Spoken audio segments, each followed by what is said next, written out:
Joe here from H145 Rotor Sims, and I drilled a hole in my Moza base. Full disclaimer, this is a modification that I made for me. It will definitely void your warranty. And the reason why I had to do it is because I'm recessing my Moza base into the floor of my cockpit. And the problem I found is that every time you need to power on this Moza base, you have to push the power button underneath. It's not latching. It's a momentary switch. So that means I can't get my hand underneath my motion platform to go and actually push the switch, which is a problem for me. And I'm going to show you how I solved it. Okay, so I already made the modification. I'm going to show you what I did. Again, this will void your warranty, so do this at your own risk. I have a lot of electronics experience. I'm actually a fire alarm contractor, and I've done a lot of splicing in my day and ran a whole bunch of wires and worked on so many sensitive circuits. So there's 4 screws here in the bottom of this base that are 3 millimeter. Once you do that, go ahead and flip your base over, and then this whole top will come off like this. Now, this here for the boot, just so you know, on the inside of this, on the other side, there's actually a zip tie that normally goes through this hole. I had already taken this out. So let's go ahead and remove this boot off. There are then 4 screws in the corners for the circuit board. I removed all the cables and then took out the 4 screws. Now I will mention that on this cable here on the right, this is marked as X. So make sure the X and Y do not get screwed up when you go to plug your cables back in, otherwise you'll probably bust your base or it will be working in a different direction. And lots of things will happen that you don't want to happen. So on the bottom of this board, so here we have the circuit board, and this is the push switch that I need access to. So I already ran my wire underneath, and I did a continuity test and figured out which 2 traces on the board I needed to solder to. So I've already ran my wire, and this is 22 gauge cable. It's actually 22/4. It's actually alarm cable that we use in the field. I've zip tied it to the factory harness. This way that the motor, everything else will not interfere with it, tug on it or whatever. And then I drilled a 1/4-inch hole on the side of the base to run my wire out. So I'm going to get this put back together, but before I do, I just want to make something real clear about the top of this. When you put this back together, there's a pin that has to slide right into here. Well, this is the keyed direction, I should say.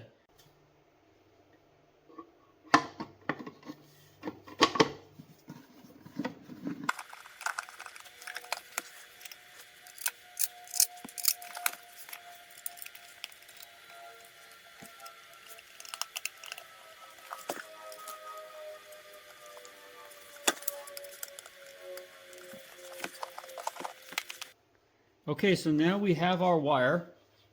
I left this long enough, obviously, because I'm going to run down into the floor and then under the seat, and I will show you that. So I have an e-stop switch here that I'm going to reuse. I have just an extra one. I've already drilled a hole for my wire to go in there, and we're going to splice right to these 2 cables here. So this switch is a normally open switch, so that when you push it, it closes the contact based on these 2 wires here. This center one is most likely the common, and this here is the normally open side, and where this terminal is, where there's a blue wire that's cut, is probably normally closed, meaning that when you push the switch, the contact opens. So what we're going to do is we're going to go ahead and attach our 2 wires here, and I'll show you that in just a moment, but first I got to get this into the base. So I've already have a custom plate that's coming in tomorrow, and then we're going to be also covering this floor when I do the build video. But this plate goes around here, so I've already cut this hole to fit the Moza base. I'm going to take my wire, I'm going to feed it down. I'm going to get my Moza base here. And these basically 90s are stopping this base from sinking down through the floor. So there we go. So the base is in, so I can mess around with it. And now we're going to go underneath and make some connections. As you can see, I can't get my hand all the way underneath here to go and push that switch that's all the way down on my Moza base. So what I'm going to do is go over to my software, and I'm going to raise the front of the motion simulator so I can get underneath. As we can see underneath here, we have our wire, and we also have our connection. So underneath here, there's that power switch, and that's a problem because I can't press it. So I'm going to go ahead and feed this wire up through the floor and out through the back of the seat. Now I've already go ahead and stripped some of the sheathing off of this cable. So let's go ahead and now strip the wires for making our connection. And next we will strip the wires on this. I'm using my trusty Linesman pliers. This takes not too much pressure in the cutter. And then I'm able to strip 2 wires at once. Usually I could do about 6. That's just the limitation of the Linesman. So we're going to feed our wire right through.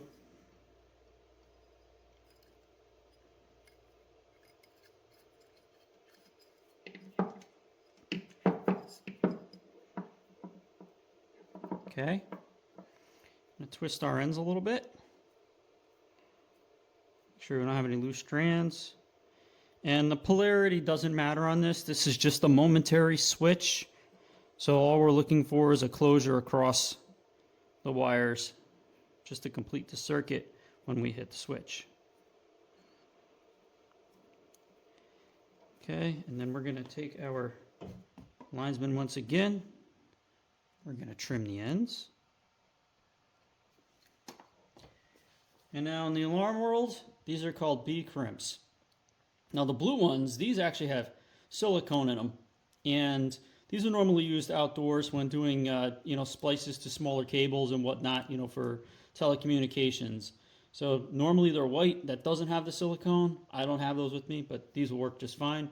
Your other alternative to this too is that you can actually go ahead and make a pigtail that would come out of here and a couple of connectors that you can actually snap together. So you can use some automotive connectors as well. But for my setup here, this is going to work just fine. So I'm going to insert this all the way in. And now there's 2 ways that you can crimp these, okay? So the first way is what I call is like a non-permanent way, is that we just use the front of our pliers to squeeze down. Now I'm not going to do that because I want more of a permanent crimp. I don't really plan on taking these apart too often. So that's what this notch is for inside my Linesman. So what I do is I put my B-crimp inside this notch right here, as you can see, and then I squeeze down and it makes an indent. And now I'll just do it a little bit further up, so now I have 2 crimps there. It's not coming off. Okay, and we're going to do the same thing on this side. Okay, so we have our crimps done. We're going to go ahead and fold our cable neatly inside here. Okay, and then we're going to go ahead and put our cover back on our E-switch. Okay, so we have all of our screws on our E-switch. Now, I want to point something out about this switch. This switch, normally when you push it down, it stays in place. So we don't want that, and you have to keep that in mind if you're using a switch like this, because really it's a momentary contact. So when I go to turn on my Moza base, I'm just going to hold this to the right and push it and make sure it releases like that. That'll be my momentary close. And I will eventually get a different switch box, but this is just going to work in the meantime temporarily. So what we're going to do is we're going to take our box here. I'm going to mount it to this aluminum extrusion. Now inside here I have a couple of drop-in nuts that go right in here. And so I'm just going to grab my screws here and my 5mm Allen wrench, and I'm going to go ahead and thread them through the ears of these and then into my T-nuts.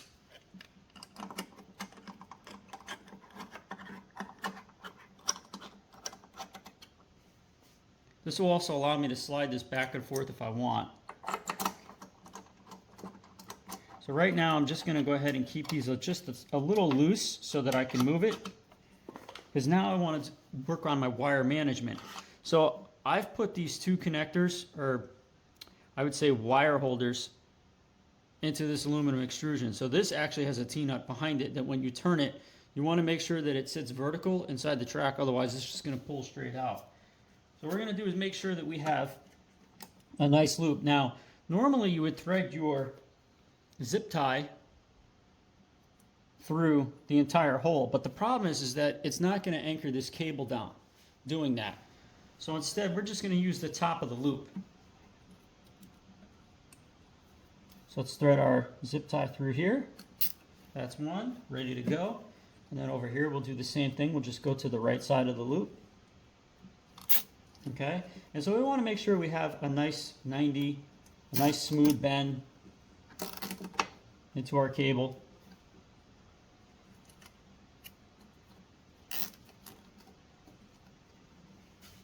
Okay, so now our cable is locked in. Let's go ahead and take our cutters and cut. Now we can move this over just a little bit, make sure we have a little bit of a droop down here, so this way we don't have any tension going into that hole that was drilled. And then we'll go ahead and tighten this up. Okay, so our switch is nice and tight. And again, like I said, we'll have to hold this to the right and then just push and then let it go. So let's go ahead and fire up the Moza base. We're going to push this switch and make sure that our Moza base actually goes into the self-test mode. We have our Moza power supply connected temporarily. That's why this green light is on. Okay, so I'm going to go ahead and turn my switch to the right and push it. That's my momentary contact, and we should see this go into self-test mode, and there it goes.